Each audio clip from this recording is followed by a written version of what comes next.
नमस्कार, उत्तराखंड खास खबरें देख रहे हैं आप सब। मैं हूं आपके साथ साहिल केतनी। हरिद्वार में जीएसटी बचत उत्सव के अवसर पर आयोजित जागरूकता कार्यक्रम में मुख्यमंत्री पुष्कर सिंह धामी ने भाग लिया। नई जीएसटी दर लागू होने के बाद सीएम धामी निरंतर दुकानदारों और आमजन से मिलकर उन्हें जानकारी दे रहे हैं। उन्होंने स्वदेशी उत्पादों के उपयोग और खरीद को बढ़ावा देने की भी अपील की।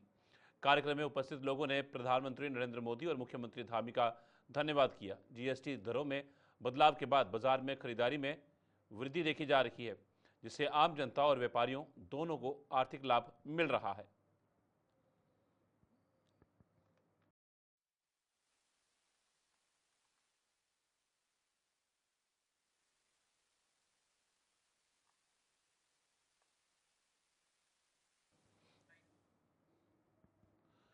हरिद्वार के जूना अखाड़े में स्थित माया देवी मंदिर में मुख्यमंत्री पुष्कर सिंह धामी का जोरदार स्वागत किया गया। अखाड़ा परिषद अध्यक्ष रविंदर पुरी महाराज और महामंडलेश्वर स्वामी कैलाश आनंद महाराज सहित सैकड़ों साधु संत मौजूद रहे। मंदिर परिसर में धार्मिक माहौल के बीच साधु संतों ने सीएम धामी को आशीर्वाद दिया और प्रदेश की खुशहाली की कामना की। मुख्यमंत्री ने विशेष अनुष्ठान कर प्रदेश की सुख समृद्धि और शांति की प्रार्थना की। धार्मिक अनुष्ठान के बाद सीएम धामी का काफिला हरिद्वार के अन्य कार्यक्रमों के लिए रवाना हुआ।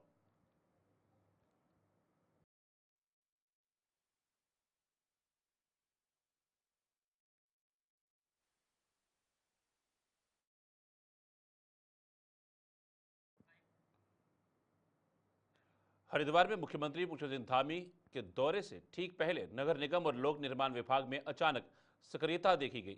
गड्ढों और टूटी फूटी वाली सड़कों की मरम्मत का काम आनन फानन में शुरू कर दिया गया। वहीं स्थानीय जनता ने सवाल उठाए कि अगर मुख्यमंत्री का दौरा ना होता तो क्या सड़कें ऐसे ही रह जाती। लोग प्रशासन की इस अचानक हुई तत्परता पर असंतोष जताते हुए कह रहे हैं कि क्या ये सिर्फ वीआईपी दौरे तक ही सीमित है या आम जनता के लिए भी इसी तरह ध्यान दिया जाएगा।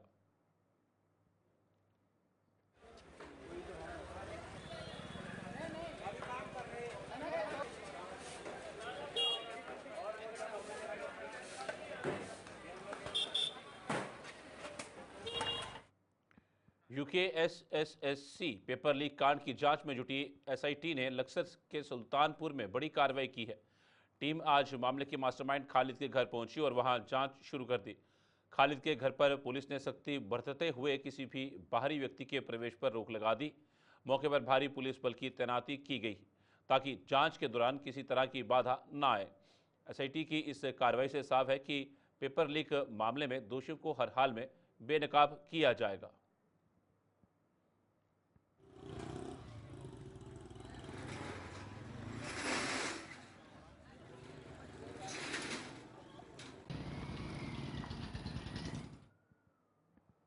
उधम सिंह नगर के खटीवा में सेवा पखवाड़े के तहत थारू विकास भवन में पंडित दीनदयाल उपाध्याय की जयंती कार्यक्रम का आयोजन हुआ। कैबिनेट मंत्री सौरभ बहुगुणा ने उपाध्याय जी की प्रतिमा पर माल्यार्पण कर उन्हें श्रद्धांजलि अर्पित की।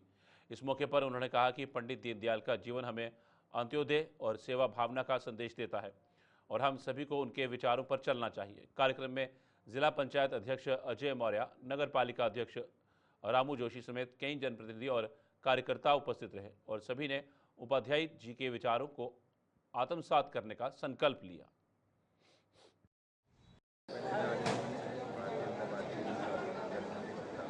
पंडित दीनदयाल उपाध्याय जी को नमन करता हूँ उनकी जयंती पर, और देश के यशस्वी प्रधानमंत्री नरेंद्र मोदी जी का धन्यवाद करता हूँ कि जो उनका सपना था अंत्योदय का, जो उनका सपना था कि देश में एक दो प्रधान दो निशान नहीं हो सकते, वो दोनों सपने अगर किसी ने पूर्ण करने का काम किया तो इस देश के यशस्वी प्रधानमंत्री नरेंद्र मोदी जी ने किया है। स्वदेशी एक ऐसा अभियान है जिसको प्रधानमंत्री जी ने पिछले कुछ दिनों में काफ़ी श्रेय दिया है और पूरे भारत की जनता से 140 करोड़ लोगों से निवेदन किया है कि स्वदेशी को अपनाइए। देश को अगर आत्मनिर्भर बनाना है तो देश के छोटे कारीगरों को, देश के छोटे व्यापारियों को, हमारी समूह की महिलाओं के माध्यम से बने हुए सामानों को खरीदिए ताकि हमारे देश की जो है इकॉनमी बेटर हो, हम स्वदेशी को अपना के आत्मनिर्भर बन सकें। और लगातार भारतीय जनता पार्टी के और देश की जनता लगातार माननीय प्रधानमंत्री जी को सपोर्ट कर रही है। मैंने देखा कितने लोगों ने फेसबुक पे, सोशल मीडिया के माध्यम से अपनी पोस्टों को शेयर किया है, स्वदेशी को खरीदते हुए, छोटे व्यापारियों का सामान खरीदते हुए, देश के जो हमारे कारीगर हैं, जो हमारे बहनें हैं, उनके हाथ से बना हुआ उत्पाद खरीदते हुए। तो अच्छा है, सबको सपोर्ट करना चाहिए। और हमने भी मन से आज यही निवेदन किया है कि अगर देश को आत्मनिर्भर बनाना है तो स्वदेशी को अपनाएं। और ये महात्मा गांधी जी की और हमारे दीनदयाल उपाध्याय जी की भी सोच थी कि उन्होंने भी कहा था कि जब अंग्रेज़ों को भगाओ आंदोलन चला था तो उन्होंने भी कहा था स्वदेशी अपनाओ। तो आज हम उनकी सोच को भी साकार करेंगे अगर कहीं ना कहीं स्वदेशी को अपना के आगे बढ़ते हैं। और ये महात्मा गांधी जी और जशपुर में नाबालिग के साथ दुष्कर्म और हत्या के मामले में पीड़ित परिवार से मिलने पहुंची बाल अधिकार संरक्षण आयोग की अध्यक्ष गीता खन्ना और पूर्व विधायक शैलेंद्र मोहन सिंगल ने दोषी को कड़ी से कड़ी सजा दिलाने का आश्वासन दिया। उन्होंने कहा कि पुलिस ने त्वरित कार्रवाई कर सबूत जुटाए हैं और आरोपी को सजा जरूर मिलेगी। गीता खन्ना ने समाज से सजग रहने की अपील करते हुए कहा कि पड़ोस में अनजान लोगों पर नजर रखें और संदिग्ध स्थिति में तुरंत पुलिस को सूचित करें। साथ ही पीड़ित परिवार को सरकारी योजनाओं से मदद दिलाने का आश्वासन भी दिया गया। इस तरह की सज़ा तो सख्त से सख्त होनी चाहिए, लेकिन हम क्या चाहते हैं और हमारी न्याय प्रक्रिया के तहत हम कितना प्रावधान दे पाते हैं उसमें शायद हमेशा ही गैप रहेगा, क्योंकि न्यायालय की प्रक्रिया में बहुत सारे इफ़ एंड बट्स आ जाते हैं।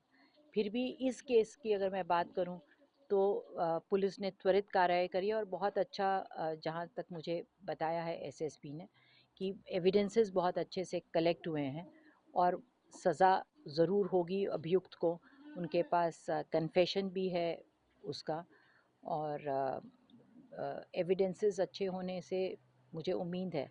लेकिन ऑल साइड एंड डन, आयोग के अध्यक्ष होने के नाते ये हमें स्वीकारना होगा कि ये जो दूषित मानसिकता है ये बहुत फैल रही है, रिपोर्टिंग भी बहुत हो रही है, और ये हमारे लिए एक बहुत शर्म की बात हो जाती है कि हमारे ही अपने रिश्ते, पड़ोसी, हम सामाजिक जो हमारे विश्वास की डोर थी ये उसको तोड़ती है। अविश्वास, इनसिक्योरिटी किसी भी समाज की बेहतरी के लिए, बढ़त के लिए अच्छा नहीं है, क्योंकि हम सामाजिक तंत्र में जब तक जुड़े थे तब तक हम एक खुशहाल परिवार, एक खुशहाल समाज रह सकते हैं। और जो लोग सामाजिक तंत्र में इस तरह का तंत्र में तोड़ने का कार्य कर रहे हैं उनको सज़ा होनी चाहिए। मानसून की भारी बारिश के चलते कुछ समय के लिए रुकी चारधाम यात्रा अब दोबारा शुरू हो चुकी है। केदारनाथ से विधायक आशा नौटियाल ने जानकारी दी कि बड़ी संख्या में श्रद्धालु बाबा केदार के दर्शन के लिए पहुंच रहे हैं। प्रतिदिन 10 से 12 हज़ार भक्त केदारनाथ पहुंच रहे हैं और संख्या लगातार बढ़ रही है। उन्होंने बताया कि आपदा में प्रभावित लोगों की मदद और व्यवस्थाओं को दुरुस्त करने के लिए मुख्यमंत्री ने लगातार मॉनिटरिंग की है। सड़क, बिजली और पानी की व्यवस्था दोबारा सुचारू की गई है। साथ ही 1800 करोड़ के नुकसान का आंकलन भी सरकार के सामने रखा गया है। देखिए, अभी बरसात के बाद द्वितीय चरण की यात्रा प्रारंभ हो गई है दुर्गा नवरात्रों से, और काफी मात्रा में यात्रियों ने, भक्तजनों ने और श्रद्धालुओं ने वहां पर आना प्रारंभ कर लिया है। हर दिन का जो आंकड़ा है वो अभी 10 से 12 हजार का है कि जो केदारनाथ पहुंच रहे हैं, और अभी ये आंकड़ा धीरे धीरे बढ़ेगा। तो निश्चित तौर पर धीरे धीरे यात्री आने लगे हैं, लोगों में उत्साह है और रौनक है क्षेत्र में। दूसरा विषय, हमारे यहाँ पर जो आपदा आई, बहुत 28 अगस्त को जो बहुत बड़ी आपदा वहाँ पर आई है, उससे काफी लोग प्रभावित हुए हैं। कुछ लोग अभी भी लापता हैं जो अभी भी मिल नहीं पाए हैं। लेकिन उस आपदा को जिस तरह से हमारे माननीय मुख्यमंत्री जी ने लगातार मॉनिटरिंग करके लोगों को प्रभावित परिवारों से लेके प्रभावित क्षेत्र के लिए जिस तरह से उन्होंने वहां पर लगातार मॉनिटरिंग करके अधिकारियों को निर्देशित करके उसको व्यवस्थित करने का काम किया। हमारी तमाम रोडें, बिजली, पानी समय पर वहां पर लोगों को सुचारू करने का काम किया। इसके लिए मैं माननीय मुख्यमंत्री जी का बहुत बहुत धन्यवाद करती हूँ। अपने तमाम अधिकारी, हमारे जिला अधिकारी से लेकर और जितने भी अधिकारी थे, वो लगातार क्षेत्र में रहे और वहाँ को पर लोगों को सुविधा के लिए डटे रहे, और जितने भी लोगों के घर क्षतिग्रस्त हुए हैं उनको मुआवजा वितरण किया जा रहा है। और अभी तक जो आकलन वहाँ पे हमारी तमाम जो रोडें हैं, जो लिंक रोड है, हमारा राष्ट्रीय राजमार्ग है, क्योंकि केदारनाथ, मधमेश्वर, तुंगनाथ की यात्रा भी होती है, तो निश्चित तौर पर जितनी भी लिंक रोडें हैं वो भी क्षतिग्रस्त हुई थी और सिंचाई की योजना बहुत ज़्यादा क्षतिग्रस्त हुई थी। सभी विभागों का लगभग बहुत ज़्यादा क्षति हुई, जिसमें हमारे जनपद ने लगभग 1800 करोड़ का जो क्षति का आकलन है। इस साल मानसून में हुई भारी बारिश के कारण प्रदेश की सड़कों और सरकारी संपत्तियों को काफ़ी नुकसान पहुंचा है। गड्ढों से आमजन को भी भारी परेशानी का सामना करना पड़ा। मुख्यमंत्री पुष्कर सिंह धामी ने मानसून खत्म होने के बाद सड़कों के पुनर्निर्माण और गड्ढा मुक्त अभियान के लिए अधिकारियों को विशेष निर्देश दिए हैं। भाजपा के प्रदेश मीडिया प्रभारी मनवीर चौहान ने बताया कि शासन प्रशासन लगातार निर्माण कार्य कर रहा है और केंद्र सरकार द्वारा आर्थिक सहायता भी प्रदान की जा रही है। शीघ्र ही सभी सड़क और सार्वजनिक संपत्तियों का पुनर्निर्माण पूरा होगा। सभी को मालूम है कि हमारे राज्य में अतिवृष्टि के कारण बहुत ही अत्यधिक सार्वजनिक संपत्तियों का नुकसान हुआ है। उसमें चाहे हम सड़कों की बात करें, चाहे अन्य सरकारी संपत्तियों की बात करें, बहुत नुकसान हमारे राज्य में हुआ है और इसकी जल्द से जल्द ये चीज़ें सभी सुदृढ़ हों। सड़क जो जहाँ जहाँ टूटी हैं उनको ठीक कराने के लिए सरकार युद्ध स्तर पर जुटी हुई है और केंद्र सरकार के द्वारा इसके लिए हमको आर्थिक रूप से मदद भी की गई है और जितना नुकसान हुआ इसको लेकर के जो आकलन तैयार किया गया वो भारत सरकार को भेजा गया है। लेकिन जहाँ जहाँ भी रोडें बंद हैं उनको खोलने का काम किया गया है और अभी वैकल्पिक व्यवस्थाएं की गई हैं और जहाँ पर अभी और अत्यधिक नुकसान हुआ है वहाँ पे अस्थायी समाधान के लिए भी सरकार के द्वारा आकलन तैयार किया गया है और जल्द ही ये कार्य पूरे होंगे। इसको लेकर के आदरणीय मुख्यमंत्री जी ने अधिकारियों को सख्त निर्देश दिए हैं कि जल्द से जल्द सारी, चाहे बिजली की व्यवस्था हो, पानी की व्यवस्था हो, चाहे सड़कों की हो, सभी की जल्द से जल्द इसको सुचारू किया जाए। इसको लेकर के नैनीताल के डीएसपी कैंपस में छात्र संघ चुनाव के लिए सुबह 10 बजे से मतदान शुरू हुआ। धीमी शुरुआत के बाद दोपहर 2 बजे तक मतदान में जबरदस्त वृद्धि देखी गई। चुनाव अध्यक्ष, उपाध्यक्ष, सचिव सहित 7 पदों के लिए 5000 से अधिक छात्रों के बीच हुआ।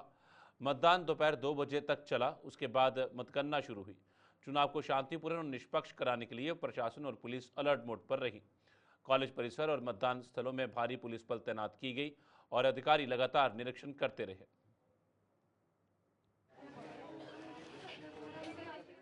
बहुत सारी चीज़ें जैसे कि स्टूडेंट काउंसिल बननी चाहिए, जो कि अब प्रेसिडेंट को बनवाना पड़ेगा, और वाईफाई अच्छा होना चाहिए, गुड कनेक्शंस होने चाहिए, लाइब्रेरी में सारी बुक्स अवेलेबल होनी चाहिए और बहुत सारी चीज़ें, गर्ल सेफ्टी होनी चाहिए।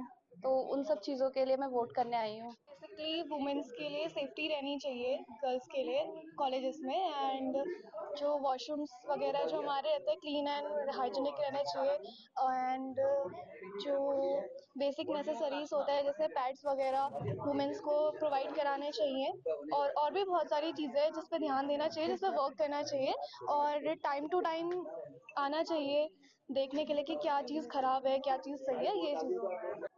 देखिए, चुनाव जब शुरू हुआ था 10 बजे तो थोड़ा धीरे धीरे करके पिकअप किया है मोमेंटम। अभी जो है काफ़ी अच्छा चल रहा है। तो एग्जैक्ट फिगर्स तो अभी आपको बताना संभव नहीं हो पाएगा क्योंकि अभी डेटा कलेक्ट हो रहा है, लेकिन काफ़ी अच्छी तरह से चल रहा है मतदान और बहुत शांतिपूर्ण ढंग से चल रहा है। प्रशासन का सहयोग बहुत अच्छा है, पुलिस का सहयोग बहुत ही अच्छा है और हमारे जो कैंडिडेट्स हैं, जो हमारे उनके वोटर्स भी हैं, बहुत शालीनता से वो लोग इस सब चीज़ों को अंजाम दे रहे हैं। तो बहुत अच्छा लग रहा है। ये 5000 प्लस वोटर्स हैं और मतदान चलेगा 2 बजे तक। उसके बाद फिर काउंटिंग होगी एंड काउंटिंग के बाद ही आज ही रिजल्ट्स भी डिक्लेयर होंगे और स्वेरिंग इन सेरेमनी भी आज ही। स्वस्थ नारी सशक्त परिवार अभियान के तहत स्वास्थ्य विभाग ने लक्सर सीएचसी पर मल्टी स्पेशलिटी चिकित्सा शिविर का आयोजन किया। टीपीसीएम डॉक्टर अनिल वर्मा ने शिविर का शुभारंभ किया। शिविर का मुख्य उद्देश्य महिलाओं और उनके परिवारों को स्वास्थ्य सेवाएं प्रदान करना है, विशेषकर उन इलाकों में जहां स्वास्थ्य सुविधाएं कम हैं। शिविर में निःशुल्क जांच के तहत रक्तचाप, मधुमेह, अनीमिया और कैंसर की जांच की जा रही है। स्त्री रोग विशेषज्ञ, बाल रोग विशेषज्ञ, नेत्र रोग विशेषज्ञ और अन्य विशेषज्ञ उपलब्ध हैं। लोगों को पोषण और स्वास्थ्य के प्रति जागरूक किया जा रहा है। वहीं कुछ लोगों ने इस शिविर की व्यवस्था को लेकर भी सवाल खड़े किए। हमें पता लगा दिव्यांग प्रमाण पत्र बनने हैं जो विकलांगों के हैं। हम 2 विकलांगों को लेकर जो कि बोल नहीं पा रहे हैं। सुबह से 8 बजे से हम पड़े हुए, जो कि हमारा दिव्यांग प्रमाण पत्र नहीं बन पाए। ऐसी घोर लापरवाही, जो कि डॉक्टरों की पूरी टीम नहीं है। हर विकलांग अपने घर को मायूस होकर जा रहा है। कल हम आए थे अपने गाँव में से, आगे छोटी गाड़ी से हम 10 आए थे, पहले का कैंप लग रहा और वहाँ से विकलांगों को जो है ना सर्टिफिकेट बनने, प्रमाण पत्र बनने, और इस वजह से हमें घंटा रहेगा पर्चा बना। और यहाँ डॉक्टर कर रहे हैं, वहाँ उधर जाओ, 10 नंबर में जाओ, 20 नंबर में जाओ, 8 नंबर में जाओ, तो यहाँ हमको रास्ता नहीं मिल रहा। हम यहाँ परेशान हुए थे बहुत ज़्यादा। तो हम ऐसे कैंप खाना क्या हो गया, तो हम यहाँ से बेटा परेशान हो रहे। कोई काम नहीं हो रहा, मेरे सब लापरवाही हुई, कोई डॉक्टर बाटर कुछ नहीं है। यहाँ सभी इंटरनेट बाजी हो, सब बकवास है यहाँ से, मुझे कुछ नहीं मिल रहा। हम तो परेशान है हर से। स्वस्थ नारी सशक्त परिवार अभियान के अंतर्गत पूरे भारतवर्ष में माननीय प्रधानमंत्री जी के जन्म दिवस के शुभ अवसर पर 17 सितंबर से 2 अक्टूबर तक ये हमारे सामुदायिक स्वास्थ्य केंद्र, प्राइमरी स्वास्थ्य केंद्र और जितने भी आयुष्मान आरोग्य मंदिर, सब जगह कैंप लग रहे हैं। जिला अस्पताल हर एक जगह मल्टी स्पेशलिटी, उसी के अंतर्गत आज यहाँ CSC लक्सर पर मल्टी स्पेशलिटी कैंप लगाया, जिसमें आंखों के डॉक्टर, हड्डी के डॉक्टर, बच्चों के डॉक्टर, गायनेकोलॉजिस्ट और अन्य विभागों के डर्मा और यहाँ स्पेशलिस्ट आए हैं। ब्लड डोनेशन का काम चल रहा है यहाँ पे। हमारे विकलांग सर्टिफिकेट बन रहे हैं यहाँ पे, और आभा ID, UDID कार्ड का हमारे यहाँ चल रहा है। और ICDS वाले भी हमारे पास आए हैं, जो जैविक के बारे में बता रहे हैं, ANC के बारे में बता रहे हैं। अन्य हमारे और भी स्टॉल लगे हुए हैं। तो सभी को ध्यान में रखते हैं हमारी सरकार का ये मंशा है कि हर व्यक्ति तक ये हमारी स्वास्थ्य सेवाएं पहुंचे, और उसी के मद्देनजर CMO साहब, DM सर के तत्वाधान में ये कैंप लगाए जा रहे हैं यहाँ पे। और ज़्यादा से ज़्यादा हर व्यक्ति की 40 वर्ष के बाद हर व्यक्ति की स्क्रीनिंग करनी है। कुछ ऐसी बीमारियां होती है जिसमें ना दर्द होता है, ना मरीज को कोई समस्या होती है, और जब तक बीमारी का पता लगता है तो गंभीर बीमार रिजल्ट आते हैं, तो वो स्क्रीनिंग की जा रही है। हमारा उद्देश्य स्क्रीनिंग करना कि हर व्यक्ति की जांच हो जाए। तो डॉक्टर लोग दे रहे हैं, इलाज कर रहे हैं। मैं समझता हूँ अब तक जितने भी शिविर लगे हैं उसमें सबसे उत्तम है, लेकिन 100% कोई सही नहीं हो सकता। 19-20 बातें आती रहती हैं। अगला जो कैंप होगा उसमें उससे ज़्यादा सुधार किया जाएगा। लेकिन आज की भीड़ और डॉक्टरों का प्रयास, सहायिका, आंगनवाड़ी, जितना भी काम है वो बहुत ही। खटीमा विकासखंड के ब्लॉक सभागार में ब्लॉक प्रमुख सरिता राणा की अध्यक्षता में ग्राम प्रधानों और BTC मेंबर्स की पहली बैठक आयोजित हुई। बैठक में चिकित्सा, वन, विद्युत, सिंचाई, PWD और जल संस्थान सहित कई विभागों के अधिकारी मौजूद रहे। ग्राम प्रधानों और BTC मेंबर्स ने बिजली, पानी और सड़क जैसी स्थानीय समस्याओं को अधिकारियों के समक्ष रखा। अधिकारियों ने आश्वासन दिया कि समस्याओं का शीघ्र समाधान किया जाएगा। परियोजना निदेशक हिमांशु जोशी ने बैठक को जन समस्याओं के समाधान की दिशा में महत्वपूर्ण कदम बताया। बैठक में जिला पंचायत अध्यक्ष अजय मौर्य और अन्य जनप्रतिनिधि भी उपस्थित रहे। चूँकि ये पहली बैठक है तो स्वाभाविक है कि उत्सुकता सभी सदस्यों में इसकी बहुत ज़्यादा है, और सभी सदस्यों द्वारा अपने अपने क्षेत्र की समस्याओं का इसमें विस्तार से वर्णन किया जा रहा है। उसकी समस्याओं को यहाँ पर रखा जा रहा है पटल पर, और हमारे जितने भी जिले से आए हुए अधिकारी हैं वो सब उन प्रश्नों का समाधान इसमें कर रहे हैं। विशेष समस्याएं अभी, क्योंकि पहली बैठक है तो जो विशेष समस्याएं हैं वो जैसा आप सब लोगों को ज्ञात है कि बिजली से संबंधित समस्याएं, पानी से संबंधित समस्याएं और सड़क से संबंधित जो समस्याएं हैं वो अधिकतर इसमें आई हैं। और इसके अतिरिक्त हमारे स्वास्थ्य विभाग के द्वारा और अन्य विभागों द्वारा जो विभागीय जानकारी है उसका भी यहाँ पे व्यापक प्रचार प्रसार किया जा रहा है विभिन्न विभागों को। DC में आने वाली समस्याएं, क्योंकि अधिकारी अभी यहाँ पर होते हैं, तो अगर कोई समस्या ऐसी है कि जिसका तत्काल समाधान किया जा सकता है तो अधिकारियों को निर्देशित किया गया है कि वो इस बैठक के समाप्त होने के पश्चात संबंधित